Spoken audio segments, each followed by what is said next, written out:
안녕하세요. 아나운서 양혜지입니다. 2021년 올해에도 예술인분들의 활발한 활동을 위한 지원 사업이 진행되는데요. 이번 영상에서는 지역 문화예술 육성 지원 사업 보조금 운용 지침에 대해 안내해 드리도록 하겠습니다. 함께 알아볼까요? 지침 안내에 앞서 보조금 사업을 진행하신다면 꼭 알아야 할 단어 두 가지가 있는데요. 국가문화예술 지원 시스템 엔카스와 보조사업비 카드입니다. 엔카스란 관리 시스템을 말하며 인터넷으로 접속하실 수 있습니다. 사업 공고, 지원 신청, 심의, 평가, 교부 신청, 보조금 집행 내역 등록, 정산 모니터링, 결과 보고, 사업 종료 등 엔카스를 통해 관리할 수 있습니다. 보조사업비 카드는 사업 진행 시 사용하실 체크카드이며 관리 시스템과 연결되어 카드 사용 시에는 자동으로 정산 등록이 이루어집니다. 국가문화예술 지원 시스템과 보조사업비 카드로 더욱 편하게 사업을 진행할 수 있겠죠? 다음과 같은 사항에 따라 보조금 운용 지침에 대해 안내해 드리도록 하겠습니다. 먼저 주요 내용을 살펴보겠습니다. 작년 12월 10일부터 예술인 고용보험이 시행됐습니다. 보조금을 사용하실 때는 반드시 카드로 결제하셔야 합니다. 개인 사례비의 경우 예외적으로 계좌이체가 가능하나 첨부 자료를 제출해 주셔야 합니다. 또한 올해부터 단체 대표자에게 사례비를 지급할 수 있게 됐는데요. 선정 금액의 10% 내에서 최대 60만 원까지 가능하며 이 또한 반드시 첨부 자료를 제출해 주셔야 합니다. 보조금으로 사용한 모든 금액은 영수증 등의 증빙 자료를 첨부해서 정산하셔야 합니다. 사업 기간 종료 후 30일 안에 실적 보고를 진행하셔야 하는데요. 사업 종료일이 2021년 12월 1일 이후일 경우에는 2022년 1월 7일까지는 정산 및 사업 실적을 제출하셔야 합니다. 다음은 보조사업비에 대한 기본 안내입니다. 보조사업비는 당해년도 집행을 원칙으로 2021년 12월 31일까지 지출하셔야 합니다. 또한 보조사업으로 발생한 수익금은 해당 사업에 대투자하셔야 하며 보조금 횡령 및 유용 등 비리 행위나 불공정 행위에 대한 조치가 강화됐습니다. 사업을 진행하면서 다음과 같은 사항은 삼가주셔야 합니다. 허위 신청이나 부정한 방법으로 지원 결정 또는 보조금을 교부받으신 경우, 보조금을 다른 용도에 사용한 경우, 법령의 규정 및 보조금 교부 조건의 내용 또는 법령에 따라 가해진 진흥원의 처분에 위반한 경우, 자부담금 집행 계획 및 수익금의 처리 등 전제 조건이 사후에 충족되지 않는 경우, 예술인복지법 제6조의 2, 제1항에서 규정하는 금지 행위 등을 한 경우입니다. 이와 같은 경우는 위반 행위로 간주되어 불이익을 받으실 수 있으니 사업비는 꼭 올바르게 사용해 주시기 바랍니다. 또한 사업에서 사용하시는 홍보물 및 인쇄물에는 경상남도와 진흥원의 로고와 함께 경남문화예술진흥원의 문화예술 지원 보조사업임을 명시해 주셔야 합니다. 고용관계에 대해서는 표준 계약서를 사용하여 계약을 체결해 주셔야 합니다. 예술 사회 발전을 위한 정직한 약속 꼭 잊지 말아주세요. 이제 진행 절차에 대해 알아볼까요? 먼저 보조금 전용 카드를 발급받으셔야 합니다. 엔카스 시스템을 통해 교부 신청서를 제출해 주시면 서류 검토와 행정 절차 진행 후 보조금을 지원해 드립니다. 보조금 수령 후에 계획하셨던 사업을 진행하시면서 정산 내역을 입력해 주시면 되겠습니다. 진흥원에서는 입력해 두신 내용을 바탕으로 서면 및 현장 평가를 진행하며 모든 사업이 종료된 후에는 30일 이내에 증빙 자료와 함께 성과 보고서를 제출하시면 됩니다. 그럼 각 사항에 대해 좀 더 자세하게 살펴보겠습니다. 보조금은 사업이 시작되기 전 최소 한 달 전에는 신청을 해주셔야 하며 작년과 달리 엔카스 내 교부 변경 신청 메뉴에서 별도의 서식 없이 신청할 수 있습니다. 다음의 내용들을 작성해서 신청해 주시면 되는데요. 신청 개요에서 신청 사업명, 실사업기간 등 필수 작성 표시 내용을 기입하시고 사업의 목적과 기획 의도, 세부 프로그램, 출연진, 마케팅 계획 등 사업 운영 계획을 작성해 주시기 바랍니다. 사업 일정, 장소, 출연진 등을 변경할 수 있고, 이때 사업 변경 신청서는 따로 제출하지 않아도 됩니다. 선정 과정에서 40% 이상 예산이 삭감된 경우 기획 의도와 배경이 변경되지 않는 선에서 사업 보완이 가능하며 최종적으로 결정된 내용을 교부 신청서에 작성하시면 됩니다. 수입 예산의 경우 선정 금액이 자동으로 설정되어 있어 따로 작성하지 않으셔도 됩니다. 이후 지출 예산을 등록하시는데요. 예산은 산출 근거를 상세히 적으셔야 합니다. 지원금 사용이 가능한 항목으로는 발간비, 사례비, 홍보 및 마케팅, 제작비, 재료비, 대관료, 임차료가 있으며 보시는 것과 같이 산출 내역을 상세히 작성해 주셔야 합니다.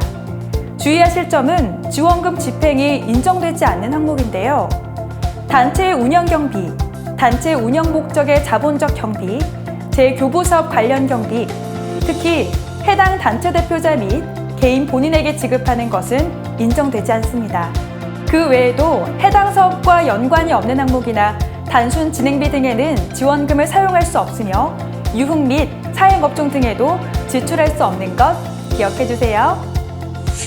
사업 성과에서는 예측되는 작품 수, 관객 수 등을 개량적으로 작성해 주시면 됩니다. 마지막으로 각종 동의사항에 체크해 주시고 계좌번호 작성과 통장사본, 잔액 영원 페이지를 첨부하시면 교부 신청이 완료됩니다. 그렇다면 보조금은 어떤 절차로 진행될까요? 보조금은 교부 신청 시 제출한 계좌로 지급이 되는데요. 먼저 교부받으신 보조금에 대해서는 별도의 계좌를 사용하셔야 합니다. 농협은행 계좌 사용을 우선으로 하며 계좌 잔액이 0원인 상태에서 보조금을 지원받으셔야 합니다. 또한 사업기간 내에서 사업과 관련 없는 입출금은 불가합니다. 결제 전용 카드는 N카스 내에서 사업비 카드 발급 신청을 클릭하시고 신청서와 선정 확인서를 출력하여 해당 은행에 제출하시면 발급받으실 수 있습니다. 통장 개설과 카드 발급 신청 시 필요한 서류는 신분증, 카드 발급 신청서, 선정 확인서 등입니다. 비영리 단체 및 임의단체, 법인, 대리인 방문하실 경우 혹은 은행 지점별 요구되는 필요 서류가 다를 수 있으니 미리 확인하시고 진행하시기 바랍니다. 이렇게 교부받은 보조금은 어떻게 집행하고 관리해야 할까요? 첫 번째, 사용일로부터 10일 이내에 내역 입력하기. 두 번째, 현금 사용 및 인출은 불가하다는 것. 보조금을 사용하시고 10일 이내에 N카스에 접속하시고 사용 내역을 입력해 주셔야 하는데요. 금액에 관계없이 전 사업 모두 통장 내역과 금액, 일시 등이 일치하는 증빙 영수증을 제출하셔야 합니다. 또한 집행 잔액과 이자는 정산 완료 후 별도의 계좌로 반납해 주셔야 합니다. 현금 사용이 안 된다면 사례비는 어떻게 지급할 수 있을까요? 바로 계좌 해체를 하시면 되는데요. 사례비의 경우 원천 징수 후에 지급을 해야 합니다. 진흥원에서는 기타 소득으로 징수하는 것을 권고하고 있습니다. 원천세 신고와 납부 또한 잊어서는 안 되는데요. 소득세와 지방세 전체가 신고 및 납부되어야 하며 관할 세무서에 방문해서 신고하거나 홈택스 사이트를 통한 인터넷 신고 방법이 있습니다. 앞서 올해부터 단체의 대표자에게 사례비를 지급할 수 있게 됐음을 안내해 드렸는데요. 대표자가 프로젝트에서 맡은 역할이 있을 경우에만 해당되며 전체 예산에서 10% 이내의 금액으로 최대 60만 원까지 책정할 수 있습니다. 개인의 경우는 지원금 수령자 본인에게는 사례비를 지급할 수 없습니다. 또한 단체 대표자나 보조사업자 본인의 가족 업체와의 거래를 금지하고 있습니다. 그 외 보조금은 지원 사업자가 직접 진행하는 것을 원칙으로 하기에 다른 업체의 사업의 전반적인 것을 맡기는 용역비나 예술단체 간의 거래는 집행이 불가합니다. 정산 시에는 거래 증빙 자료를 등록해야 하는데요. 업체의 계좌 이체에서 결제했을 경우에는 견적서, 세금 계산서, 고유번호증 또는 사업자 등록증, 계좌 이체 영수증, 업체 통장 사본이 필요하며 카드로 결제했을 경우에는 견적서와 카드 영수증만 등록하시면 됩니다. 사례비 및 인건비의 경우 계좌 이체만 가능하며 계약서, 계좌 이체 영수증, 사례비 지급 내역서, 원천 징수 납부 확인증, 예술인 고용보험 신고 및 납부 서류가 필요합니다. 올해부터는 예술인 고용보험에 대해서 신고와 보험료를 납부하셔야 하는데요. 단 65세 이후에 신규 문화예술 용역 관련 계약을 체결한 경우는 제외됩니다. 가입 기간은 문화예술 용역 관련 계약 기간 동안이며 월 평균 보수에 실업급여율을 곱한 금액이 고용보험료로 산정됩니다. 납부는 예술인과 사업주가 각각 50%씩 분담하며 사업주는 예술인이 부담해야 하는 고용보험료를 원천 공제해서 함께 납부해야 합니다. 보다 자세한 사항은 아래의 근로복지공단 예술인 고용보험 전담팀에 문의하시면 안내받으실 수 있습니다. 이제 마무리 단계입니다.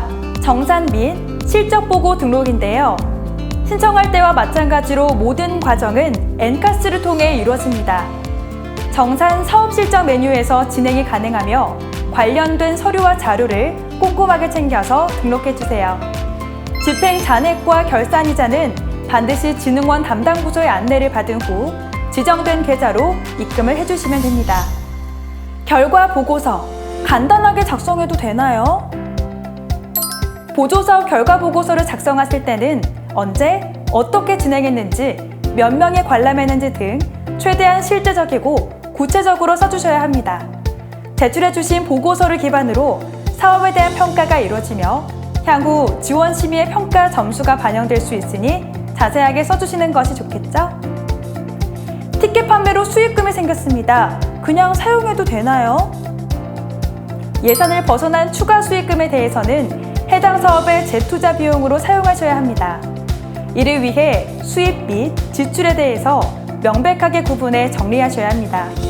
자세한 사항은 담당 부서에 문의하시기 바랍니다. 개인 사정으로 공연을 할 수 없게 됐습니다. 어떻게 해야 하나요? 보조사업을 포기하실 경우에는 향후에 진행되는 진흥원의 보조사업 지원에서 불이익을 받으실 수 있습니다. 신청할 당시보다 대관료가 올랐는데요. 변경할 수 있나요?